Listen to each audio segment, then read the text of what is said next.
Galerinha do nono ano, aqui quem fala é o professor Daniel, e nós vamos trabalhar o seguinte tema: a Era Vargas, 1930 a 1945. O governo de Getúlio Vargas, ele se divide em dois momentos. No segundo momento, nós vamos trabalhar 1950 a 1954, que foi quando Vargas cometeu o suicídio. Mas esse é assunto para uma próxima aula. Nessa aula, nós vamos estar trabalhando 1930 a 1945. Getúlio Vargas, Getúlio Dornelles Vargas, é talvez a figura mais emblemática, a figura mais polêmica da nossa história brasileira. Se por um lado ele foi considerado por muitos um ditador cruel, a serviço das elites, talvez para outros ele é o pai dos trabalhadores, ele foi o maior estadista brasileiro, responsável por criar leis trabalhistas. Mas nós não vamos entrar em discussão aqui, nem é o mérito da nossa aula, o que ele foi ou deixou de ser em relação a essa questão, se foi ou não um ditador, um pai do povo, um pai dos trabalhadores. Isso fica a caráter da interpretação de cada um de vocês. Para a gente entender 1930, para a gente entender a Era Vargas, é preciso a gente retornar no tempo. Vocês estão lembrados que nós trabalhamos a Primeira República, Dominação e Resistência, e que nessa Primeira República as oligarquias, principalmente dos setores, né, dos cafeicultores ali do café, estavam no poder. E essas oligarquias, lá em 1920, continuavam fazendo uso da corrupção para se manter no poder, usando da violência, como vocês lembram, o tal do voto de cabresto, a troca de favores. Essa situação bastante opressiva contribuiu para que surgissem movimentos no Brasil, principalmente dentro do exército brasileiro ou de uma ala desse exército, que surgissem movimentos como o movimento tenentista, que tentassem tratar, né, com essas oligarquias, até porque essas oligarquias elas não davam um devido tratamento e respeito às Forças Armadas, e diante desse descontentamento, então, surge esse movimento tenentista. É um nome que se dá pelo fato de que os seus líderes eram jovens oficiais do Exército, capitães e tenentes, chamados genericamente de tenentes. E aí nós temos dois 5 de julho. O primeiro 5 de julho, aonde o estopim da revolta foi a publicação de um jornal carioca chamando os militares, dizendo que eles eram corrompidos facilmente por dinheiro e corruptos e tudo mais. E aí essas cartas depois se comprovaram que eram falsas, mas isso causou a indignação desses militares e tudo mais. O governo acabou intervindo nesse primeiro de 5 de julho e os revoltosos foram obrigados a se render. Nós temos aí o segundo 5 de julho, esse primeiro São Paulo, o segundo 5 de julho, o segundo movimento tenentista, né? Desculpa, o primeiro no Rio de Janeiro, o segundo em São Paulo. E esse levante em São Paulo, diferente do primeiro, ele foi muito mais objetivo, definido. Os tenentes exigiam a deposição do presidente Arthur Bernardes, a mobilização da República por meio do voto secreto, a obrigatoriedade do ensino primário, a melhoria do ensino público e por aí vai. Nesse contexto todo, eu trago uma dica para vocês aqui, se vocês quiserem compreender um pouquinho melhor os movimentos tenentistas, o primeiro 5 de julho, o segundo 5 de julho, que tá aqui, ó, a dica do professor Daniel, o tenentismo antes de 1930, os 18 do Forte, que está disponível lá no YouTube, certo? Esse material também vai estar lá no nosso sistema de ensino lá no Portables, e eu peço que vocês acessem e tenham acesso a esse vídeo. Muito bem, galerinha. Então, 1930 é um marco para a história do Brasil. Tá?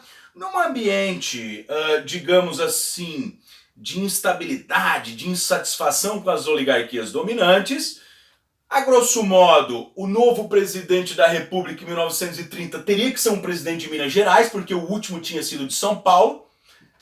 Vamos recordar aquela tal da política do café com leite, que era 4 anos um governo de São Paulo, ou os outros 4 de Minas Gerais, e assim vice-versa. Apesar de que essa teoria do café com leite, ela pode ser questionada, e nós fizemos isso quando trabalhamos a política do café com leite. Nesse contexto, então, nesse ambiente de grande satisfação, principalmente com as oligarquias dominantes, surge no Rio Grande do Sul uma aliança liberal, que vai lançar como candidato à presidência da República Getúlio Dornelles Vargas e como seu vice João Pessoa. Muito bem.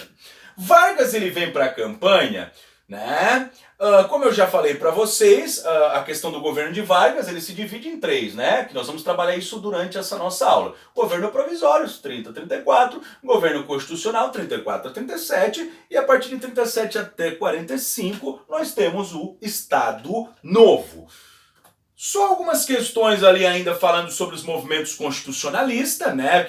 Que foi em 1932, tá?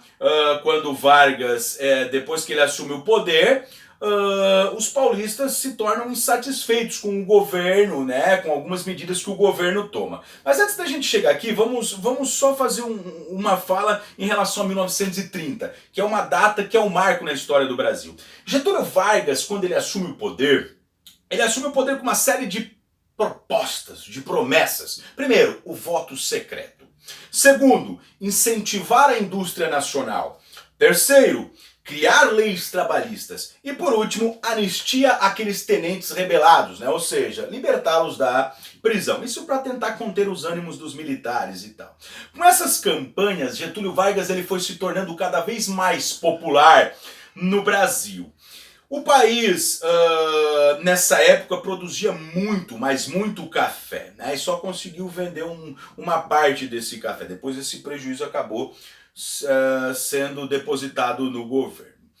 A crise arruinou muitos cafeicultores e deixou muitos trabalhadores sem emprego. Isso contribuiu para quê? Para aumentar a insatisfação com o presidente que estava no cargo, que era o Washington Luiz.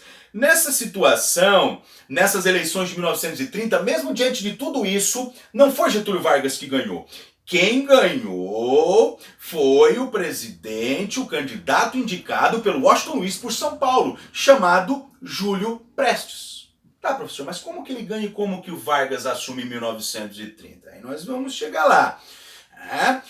Houve um fato, houve um acontecimento aí, que o vice de Vargas, o João Pessoa, ele acabou sendo assassinado a mando de um dos rivais da política, né, na política da Paraíba.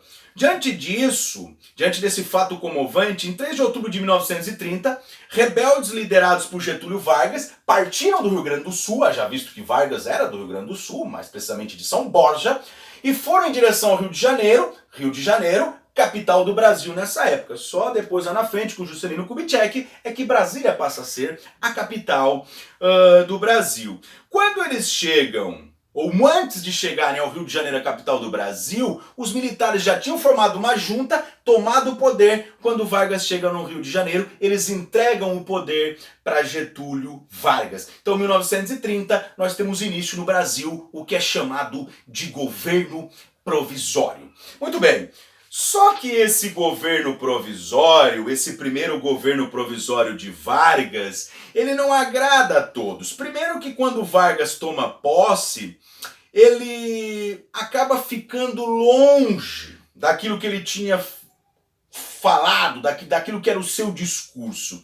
E assim que assumiu o poder, ele procurou fortalecer o Estado brasileiro e a si próprio, inicialmente visando o enfraquecimento das oligarquias estaduais. E isso não caiu bem, principalmente para a oligarquia de São Paulo. É onde nós temos um movimento chamado de constitucionalista de 1932. Então aquela oligarquia paulista, na busca pela retomada do poder, acaba se opunhando à crescente intervenção do Estado brasileiro na economia. E exigia que houvesse uma reconstitucionalização do país e o fim desse governo de Vargas chamado de governo provisório. Houve um movimento, né, um movimento rebelde ali, conhecido como MMDC, por causa dos jovens e tal. E aí esses jovens acabaram sendo mortos e essas iniciais do nome desses jovens acabou sendo sigla de um movimento de resistência. Depois de 3 meses de luta, os paulistas renderam-se, tá? Só que tem uma questão aqui. Os paulistas foram derrotados pelas forças do governo, porém eles saíram desse movimento constitucionalista, dessa revolta, se considerando vitoriosos moralmente. Por quê? Porque em 16 de julho de 1934, aprovou-se no Brasil uma nova Constituição. Era essa a terceira Constituição do Brasil.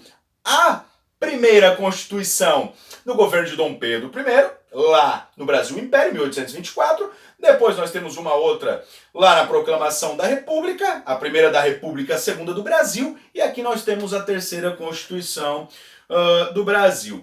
Dentro desse contexto, em 1932, é importante nós citarmos, que nós temos a Ação Integralista Brasileira, que é um movimento de liderança de Plínio Salgado, com tendência fascista, um Estado corporativo e totalitário. Eles eram os camisas verdes, porque é assim que eles se vestiam, com uma farda verde, e eles perseguiam os comunistas, os suspeitos de envolvimento com o comunismo. Apoiaram o governo Vargas e também foram os responsáveis por apoiar a instalação do Estado Novo. Se por um lado nós temos os integralistas, a Ação Integralista Brasileira, mais conhecida como AIB, por outro lado nós temos a Aliança Nacional Libertadora, que é o movimento de oposição liderado por Luiz Carlos Prestes e Olga Benário, que é inspirado lá no regime socialista da União Soviética e tinha como objetivos derrubar o governo, anular as dívidas das nações imperialistas, conceder liberdades políticas e uma reforma agrária e tal. Sobre esse assunto vocês podem estar explorando um pouquinho mais em outras plataformas e estar pesquisando. Mas então, em relação ao governo provisório, como nós já falamos, só recapitulando, o poder foi entregue em caráter provisório. Quando eu digo provisório, ele não é para sempre. Vargas assume o governo de forma provisória. E aí com poderes de elaborar decretos, decretos-lei, o compromisso de formar uma Assembleia Constituinte, e é isso que lá na frente vai ser feito. Houve uma centralização política, os governadores dos estados, exceto de Minas Gerais, foram substituídos por interventores federais, chamados aqui de tenentes. Foi criado o Conselho Nacional do Café e o Ministério do Trabalho, que vai acenar para a criação de leis trabalhistas. Então, como já foi citado anteriormente, em 16 de julho de 1934, aprovou a terceira Constituição do Brasil. E essa Constituição, então, ela vai trazer os seguintes pontos. Primeiro, voto secreto. Lembrem lá que no início, lá na Primeira República, o voto era de cabresto, existia uma série de fraudes, então aqui o voto é secreto. Direito de voto feminino. É a primeira vez na história do Brasil que as mulheres têm direito ao voto, na Constituição de 1934. Houve uma separação dos poderes, com independência e uma certa autonomia do Poder Executivo, Legislativo e Judiciário. Foi criado o Tribunal do Trabalho, direito de organização sindical, apesar de muitas restrições e tal, mas não vamos entrar em detalhes. Possibilidades de nacionalização de empresas estrangeiras e o estabelecimento do monopólio estatal sobre determinadas indústrias, que era a soberania nacional. Isso ocorreu lá na frente, principalmente com relação ao petróleo, criação da Petrobras e por aí vai, Então foram esses. Uma outra questão também, na criação da Constituição de 1934, foi o ensino primário obrigatório, de frequência obrigatória, o ensino primário gratuito, melhor dizendo, de frequência obrigatória, e também alguns direitos trabalhistas, como, por exemplo, direito à jornada de trabalho de 8 horas, descanso semanal, indenização por dispensa sem justa causa, e por aí vai. E aí a Constituição também previa que o próximo presidente seria eleito por eleições indiretas. Eleições indiretas, não o povo, mas os representantes ali, o colegiado, então, elegeriam o próximo presidente. E aí a vitória desse próximo presidente, nessas eleições indiretas, coube a quem? coube a ele, Getúlio Dornelles Vargas. E aí é onde nós temos o segundo governo de Vargas, né? O governo chamado, então, desse governo constitucional. No governo constitucional, quando Vargas assumiu, o Brasil ainda sofria efeitos da Grande Depressão, daquela crise econômica, da maior recessão do capitalismo, lá em 1929, que ocorreu, que afetou a economia mundial. Falências, desemprego, inflação alta, tensão social, tudo isso facilitou a penetração de ideais vindos da Europa, radicalização política. Surgiram dois agrupamentos rivais, como eu já citei para vocês anteriormente aqui, né, os integralistas e os aliancistas, né, uns de origem comunistas, outros de origem fascista e tal. E aí, diante de toda essa situação, né, se dá o governo de Vargas, esse governo constitucional. As eleições para presidente da República em 1938, início de 1938, elas estavam marcadas. No entanto, Getúlio Vargas ele não estava disposto a deixar o poder. E aí surge um argumento, uma alegação, em 1937, com um argumento de findar agitações no país, principalmente de caráter comunista. O que o Vargas fez? Ele fechou o Congresso e impôs uma nova Constituição, apelidada de Constituição Polaca, de certa forma de caráter aí fascista, inspirada na Carta Magna Polonesa. E aí então em 1937, início de 1938, nós temos o que é chamado de Estado Novo, o Estado Novo. Só deixa eu comentar algo aqui, abrir um parênteses nesse Estado Novo, a questão do Plano Cohen. Foi comprovado depois que era um documento fraudado, que revelava um novo ataque no Brasil, e aproveitando-se então de toda essa intentona comunista, através dos meios de comunicação de massa, o governo federal ele acabava mantendo a população em regime de medo, e aí renovou o estado de sítio que dava a ele o poder de governar de forma autoritária. Então, com aquela ideia de livrar o país da ameaça comunista, aquela coisa do Plano Cohen, que depois se provou ser falso, o governo de Vargas assume agora num novo governo, chamado aí de Estado Novo. Quais foram as medidas do Estado Novo, né? As medidas do Estado Novo, primeiro, nós temos o fechamento da AIB. Tá, professor, mas a ação integralista brasileira não foi aquela de Plínio Salgado, que inclusive apoiou o Estado Novo? Beleza, mas houveram algumas divergências e tal, então nós temos o fechamento da ação integralista brasileira em 1937. Levante integralista, houve uma invasão por causa disso no Palácio da Guanabara, na tentativa de derrubar o governo, e ela foi facilmente reprimida pelas forças do governo em maio de 1938. Em 1938 foi criado a DASP, que era o Departamento de Administração de Serviço Público, que centralizava toda a administração pública. Foi criado também o Departamento de Imprensa e Propaganda, que era responsável por divulgar as propagandas que eram favoráveis ao Estado Novo, como, por exemplo, foi criado então aí a Hora do Brasil. E esse DIP também tinha a função que era censurar os meios de comunicação. O Estado Novo ele foi marcado por alguns avanços que nós podemos citar aqui, alguns avanços nas políticas sociais e econômicas.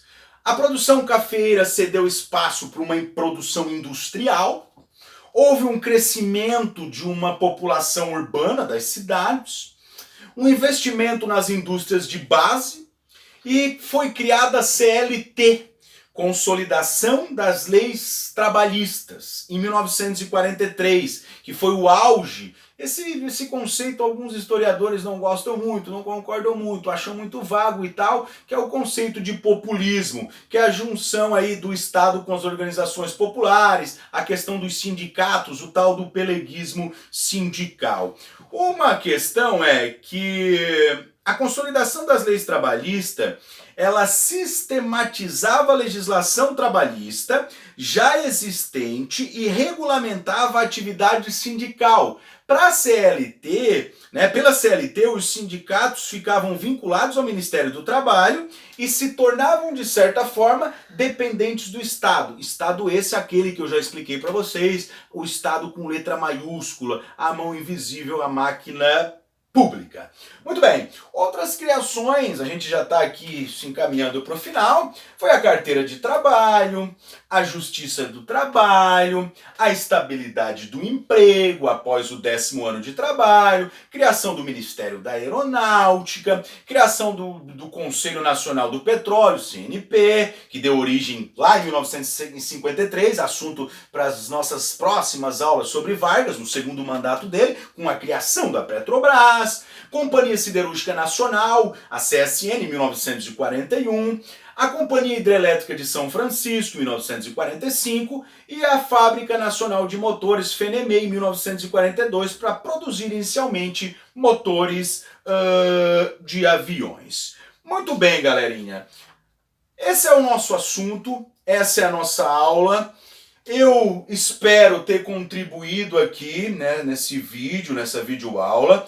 Deixo mais uma dica do professor Daniel aqui para vocês acessarem um vídeo que fala sobre Getúlio Vargas, de um historiador bastante conhecido chamado Boris Fausto. Então vão lá no YouTube, assistam esse vídeo, tá certo? E aí depois nós vamos dar continuidade aos nossos assuntos, vamos desenvolver algumas atividades avaliativas. Então, o meu muito obrigado aí para vocês e o meu desejo é bons estudos. Até mais, galerinha.